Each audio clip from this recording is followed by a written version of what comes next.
in one way. Now we wait to see if it pays off into another way. What am I talking about? Tell you in just a second here on Locked On Jaguars. You are Locked On Jags, your daily Jacksonville Jaguars podcast. Part of the Locked On Podcast Network. Your team every day.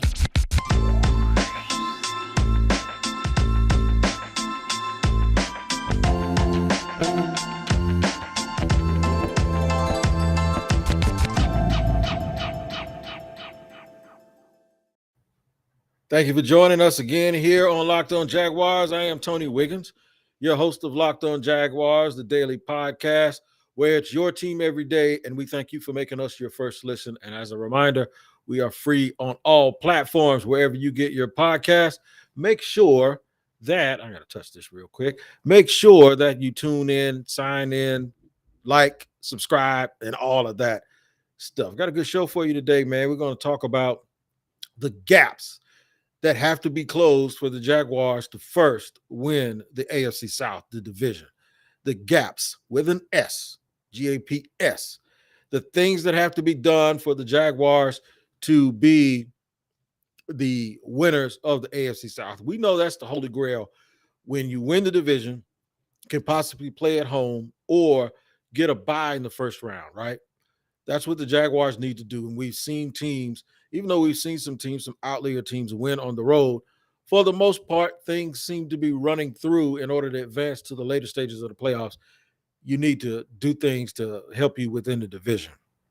How close are they to that? Some of it is going to be because while the Jaguars have improved, some other teams have gotten a little bit worse. While the Jaguars have improved, some other teams have restarted and rebooted at the same time around Jacksonville restarting and rebooting. The other part is we have to see if there's a good blend between the coaching, the talent, the personnel department, and the workflow before we decide whether or not this team is going to be everything that they want to be. The one thing that we won't know, I'll tell you what it is that we won't know prior to telling you what I think they have closed the gap with. You can probably get that from the title. But the thing that we won't know is the development of the star players, the guys that really have to be good, the Trevor Lawrences of the world, whether Christian Kirk can really show up and be a number one. Is the offensive line good enough yet, even though I believe they are massively improved in terms of coaching as well as talent? Are they good enough yet to really get over that other hump? That means going from bad. See, there's stages. When you go from bad, you don't automatically go from bad to best. There's some stages that you have to go through. How quickly can they navigate that based on some of it is the history that they've had. Some of it is getting that stink off of you that comes from losing. That seems like it always permeates around certain franchises. How quickly can they realize that the uniform, the color of the uniform isn't what wins games? The name doesn't win games. What wins games are the individual people, the individuals. So now we get to the point where the part where I am going to go through the day in segments 2 and 3 and explain to you why and where I think they've improved. They've improved just by when you get off the bus. If you guys watched our draft special that we did here on Locked On with Odyssey, what we did was we discussed each pick as the picks came in. Leading up to the draft, I talked about Travon Walker and the physical ability that he had. That was before I saw them draft Devin Lloyd and then Chad Muma and then Luke Fortner and even Snoop Connor in the 5th round. Those are the first 5 guys that they picked. Why do I think they achieved a goal in just adding those guys in particular? One, because most of them have a physical nature. Snoop Connor is a violent runner, in that 215, 220-pound range. You're not asking him to be an every down guy, but we have to get to the point where San Francisco and Cleveland aren't the only teams that can find running backs. And I know we don't like that term, they can find, but that do a good job of identifying guys that can be specialists that fit their needs and not looking at these last 10 roster spots as just filler. They have to be guys that have the potential to help you out and to be able to be spot football players. And I think that's what they've done. One thing I talked about on draft night was this. I told this to Eric Crocker and Peter Bukowski, and I think Ryan Tracy was there along with everyone else who did the Locked On NFL Draft live show. I said the Jaguars needed guys like they had in 2017, that when they walk out of the tunnel, the first five. Now, I said the first five, and I'll tell y'all where I got that from, honestly. I said the first five guys have to look like they're from Marvel Comics, figuratively and literally in a way. They have to have this physical nature about themselves, right? So let me tell y'all where I got the first five from. Years ago, when I bought my dog, who, while she's a dog, she's like a family member. Now, Lexi, shout out to Lexi. She's 12 years old, little Shih Tzu that actually thinks she's my boss and my wife, okay? When I went to shop for food, because I didn't have to buy cheap kibble, I wanted my dog to have the best. I wanted her to be the healthiest dog I could. So there are a lot of people that recommended the raw diet. Look, it was probably going to take too much time at the time.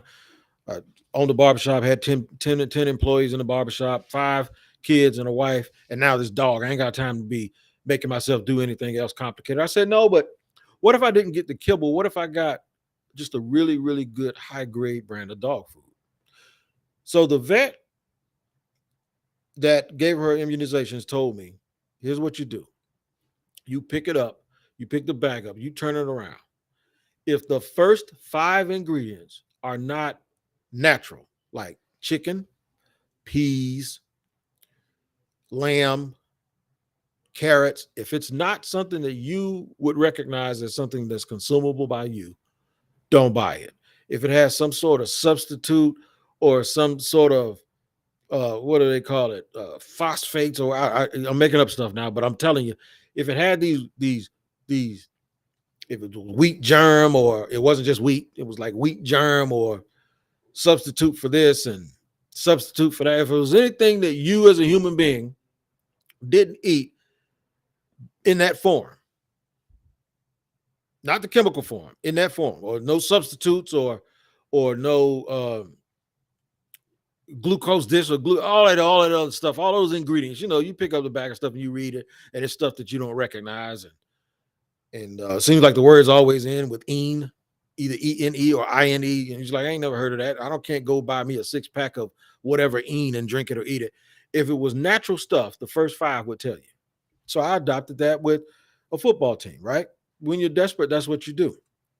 I said the first 5 things I see have to be tangible and real when that team comes out of the tunnel. And in 2017, they had more guys that were tangible and real. Now, it might not have been the best football players, might not have been technically the best, but Leonard Fournette was one of them. You know why? War Daddy. Comes out of that tunnel, full of muscles, 230 pounds, can run a 4.5 or a 4.4 40. Is going to try to run somebody over, even though y'all say you can't read defenses and all that stuff. Okay, whatever. The thing is, I'm talking about badasses. I'm talking about dudes that just come out of that tunnel. And I spoke about that on draft night. And when they asked me about the Travon Walker pick, I think Isaiah Stanback is the one that asked about it, or maybe Peter Bukowski too. I said they needed a dude that when you come out of that tunnel, you go, damn. They needed an off the bus, first off the bus, first guy off the airplane at the airport, the dude you want to come. They need 5 of them. They got Trevor. I think he's one of them. He's an alpha. They now have Travon. I think he's an alpha. So I think Devin Lloyd is one of those dudes, right? Just a badass. Josh Allen is one. Just guys. I want to be able to name the 5 best players on this team and then be able to stick them up against 5 best players from another team and not think that there's a decided advantage. I told you when I looked at the 49ers, I was like, the 49ers might have the best 5 or 6 players in the league on their team when you consider all 5 of them, whether it was Deebo Samuel, Trent Williams, Nick Bosa, Fred Warner, Eric Armstead, George Kittle. I said, I don't know if the reason why I thought the San Francisco 49ers were good is because I said, I'll name the 6 best players, and I don't know if there's 3 better players at every position than any one of those guys. They have 6 guys that you can argue with that are in the top 3 in the league at their respective position. That means they're top heavy. And then they have supplemental players along the way, pretty good players throughout the rest of the roster, right? So I'm thinking, like, who are the Jaguars' 5 guys? Well, now I can decisively name who those guys are. When he's healthy, James Robinson is one of those dudes. Even though he might not start this year, but I saw him yesterday, and he's thick-boned, and he's looked like he's ready to go. They got Travon Walker. even though you're not yet to prove it. I'm just purely talking about from a physical standpoint. From a physical standpoint, a lot of other things has to happen. In segment 2, I'm going to start it off by telling you some of the other things that have to happen, and then we'll jump right back into why I believe the Jaguars have actually closed that gap between them and the top of the AFC South, which right now is the Tennessee Titans, with a little bit of a, okay, I see y'all for the Indianapolis Colts. We'll do all that in just a second here on Locked On Jaguars. I got to first tell you about Built Bar, man. Built Bar, as good as they have been with the puffs and as good as they have been with their bars, they outdid themselves because now they have Built granola bars, and they come in 3 unbelievable flavors: chocolate peanut butter. That's one flavor now. That's not 2. That's chocolate peanut butter, chocolate coconut, and white chocolate berry. All of those sound fantastic.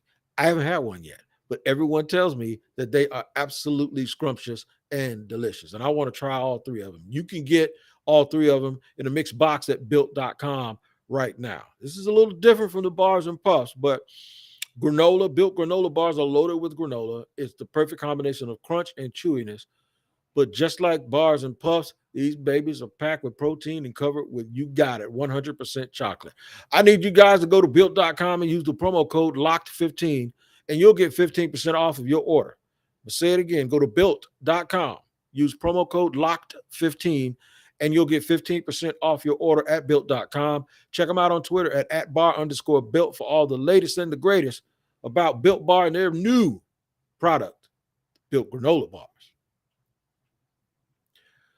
All right, your man Tony Wiggins here, talking about what things the Jaguars have to do in order to close the gap between them and the top of the division before we start talking about the conference. The first thing, I'm going to use the Cincinnati Bengals. The Cincinnati Bengals absolutely touched up their division last year on their way to claiming their spot and getting through into the playoffs. They took it from Baltimore. They took it from, of course, Cleveland, who everybody had as the favorite, and then they took it from Pittsburgh. Now, so some things happened. Baltimore had some injuries, a ton of them, by the way. Cleveland had a bunch of turmoil involving their quarterback, and they faded down the stretch because of the chemistry. And Pittsburgh's quarterback wasn't as good as it used to be, and their offensive line was a little bit of an atrocity. So they had a little bit of help. And in order to get to where they were going, they had a little bit of help, and then that gave them the confidence they needed to win in the playoffs all the way until they had the ball, and they were within scoring range of the Super Bowl, but they did not win. But they took those steps. They're probably a year ahead of where Jacksonville was in terms of steps, unless a bunch of things happen. And that is that this team gets a massive amount of chemistry really, really fast, and faster than that you would think it should happen. They also have this challenge of making sure that they don't alienate the players, and the players, they regain the trust of the team. And that's a big one. And I anticipate that that's going to happen as well. And they also have to learn the personnel, and the personnel have to learn the coaches, and they have to develop an identity. So when you have a bunch of new players, you have a bunch of new coaches who are totally scrapping everything from the past, and you're trying to do all of this while you're in motion now. It's like changing your socks while you're jogging. It's hard to do. You ain't got time to sit down and wait. So those are the things that I think will be the biggest challenges. The easy thing, which can be hard if you're not a good evaluator, but the easy thing is getting talent, physical talent. And I talked about it yesterday about how big the Jaguars look and how size does matter. Well, now we're going to get a little bit deeper in that, and I'm going to tell you right now, I think physically they have closed the gap on the Tennessee Titans. There, you heard me say it. I talked yesterday on the podcast about how they got bigger and faster. So today it's more like, what's the significance of that? Well, because you can't do everything all at once. The one thing you can control is the fact that you have more jumbo athletes. You have bigger, more physical football players, and you don't sacrifice speed with those guys. Just think about the fact that their outside linebackers average about 268. 260, 265 for Josh Allen, 272, 275 for Travon Walker. And then their backups. George Smith is every bit of 6'7". He's listed at 6'7", by the way, on the program. And he's 250 pounds. And I think he has a shot to make the team. Dewan Smoot, who's not necessarily playing as much on the edge with standing up, but he's on the line. Smoot is 270, 275. Roy Robertson Harris, who's going to play a little bit of 3 technique for him, is a big guy, like 6'6", 290. Arden Key, getting Arden Key. He's every bit of 6'5", about 275, 280. So the things is the guys they have on the edge, when you go back and look at the way that they were constructed before when they were running a lot of 9 wide from a 4-3, Jan was 245, soaking wet. Dante Fowler was 256. They always had those smaller guys on the end. The Jaguars have gotten bigger and more physical. With the wide receivers on offense, they didn't necessarily get bigger, but they got quicker and faster and more sudden. And I think from a collective unit, their physicality and speed is a physical trait. Their physicality, and they're not track guys. See, this is the difference between last year and this year. They didn't go out and just get guys who run the fast 40. They went and got actual tangible football player. I'll tell you right now, Christian Kirk looks like a third down running back. And that's not to call him short or anything. What it is to call him yoked. His arms are yoked. He's big. Those guys like that break tackles. When you look at their offensive line, by adding Luke Fortner and Brandon Scherf. Brandon Scherf is a monster. Brandon Scherf, you can tell he spent a lot of time in the weight room. And you're going to line him up right next to Walker Little or Jawan Taylor, who both are pushing 330 and are not fat guys. Fortner is going to step in, hopefully, at some point for Tyler Shatley, who's a very good veteran. And Doug Peterson even mentioned yesterday how much of a blessing it is to have a guy like Tyler Shatley on the line while Luke learns the ropes a little bit. Ben Barch is a big guy, but even if he doesn't work out, you got Fortner who's sitting there, who's about 310 at 6'5", and he's probably going to pick up a little weight. And, of course, at left tackle, you still have Cam Robinson, who's 330, listed at 6'6", 330. So they're big, they're physical, but they don't sacrifice speed offensively. They're big, and they're physical, and they're long in the secondary, and they don't sacrifice speed. In fact, they're very deep, and they're very quick and fast. And they have some small twitchy guys too, like Darius Williams. He's known to be a physical football player, even though he's a little bit diminutive in his size, but he's a tough guy. They talk about how he went to the combine and was jumping 40. I don't know if it was the NFL combine, but some workout where he was jumping 40-something verticals and doing these long jumps that were incredible. That he's a strong, little cocky, ready to fight anybody at any given time dude. So that also adds to the physicality of the team. Does it mean that they close the gap in W's? That's the key. I'll give you a little bit of optimism, but I'm going to do it in segment 3 in just a second here on Locked On Jaguars. After I tell you guys about BetOnline, BetOnline continues to be the number one source for all your betting needs and sports info.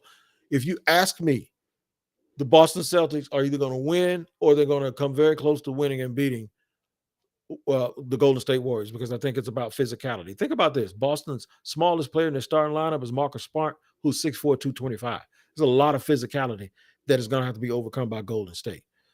Get all of that information plus more on the latest odds, news, and sports developments, including this year's playoffs. Major League Baseball has already started, boxing and UFC, and plus next season's futures have already been added to the website as well. All you got to do is head to the website and use your mobile device to learn more about the trends in action, because BetOnline is where the game starts and is where you need to end up if you're going to make wagers on sports. Rolling along here in segment 3 before we get back to this physicality that we're talking about and I answer this question of how many wins it's going to get you. We have an important favor to ask of you. We put together a survey so we can learn more about our listeners like you and make your favorite Locked On podcast even better. This is your opportunity to tell us what you like and don't like about Locked On Podcasts. Go to lockedonpodcasts.com/survey right now to get started. It won't take very long, and everyone that completes the survey can qualify for a chance to win one of 10 $100 Ticketmaster gift cards. Take your time, please, and we want to take our audience survey. We want you to do it. We want you to make sure that you qualify for 10 of those $100 Ticketmaster gift cards. Go take the audience survey. Go to Locked On Podcasts with an S.com/survey. Thank you for right now for your help. We also thank you for making us your first listen here on Locked On Jaguars, Monday through Friday. I'm Tony Wiggins. Been covering this team for about 13 years on a lot of different platforms and a lot of different ways, but I've been here ever since. I came back to Jacksonville the year before they started playing, so I've been right here. One of the reasons I actually came back was because they got rewarded the team. I was living in Maryland, up in Prince George's County, And I said, you know what? There's going to be some stuff going on in Jacksonville, some economic stuff. I want to be a part of it. I want to see my city grow. And that's why I came back home. The physicality. Do they have a chance to getting back to the winning ways of 2017 and then the late 90s and at some point the early 2000s? There's a long distance, a lot of distance between a lot of those winning. But one thing that those winning teams had in common was they could walk on the field and physically not be dominated by anyone at any given time, right? At least to get to a certain level. They could match anyone with physicality. They went to Pittsburgh and won playoff games. They had some barn burners against the Patriots in a couple of championship games. They lost a third game against the Titans in a very, very physical football game. But you have to be able to dance. The girl has to be able to take you to the dance. Whoever you go to the dance, you got to first get a date before you go to the dance and dance with somebody, right? So that's where the Jaguars are. Do I think they're physical enough to overtake the Tennessee Titans? I do. I do believe that they are a physical enough team to match up with the Titans one-on-one. They are physical enough to be better than the Houston Texans. They are physical enough to beat the Colts, which they do once a year anyway, regardless if they had a good team or not. The key is how can they transfer that physicality from what it looks like to what it has to be on a consistent basis on Sunday? How can they take it from the workouts and the weight room and make that physicality be put on the field and then allow that physicality to start making you have an identity? One way is trust. And I think the coaches and the players are on the same page from what I saw. Belief, understanding, and knowing that it has to be a computer program, that you're not out there trying to figure it out every week, that all you're doing is going out and displaying everything that you've learned in your approach throughout training camp, throughout OTAs and practices, and how bad you want to have amnesia about everything else that's been going on around here. Usually I talk to the fans about that, but that's how the Jaguars can do it. But physically, from a physical standpoint, and I know you're saying, "Wait, this don't make sense," because everybody has big, strong guys.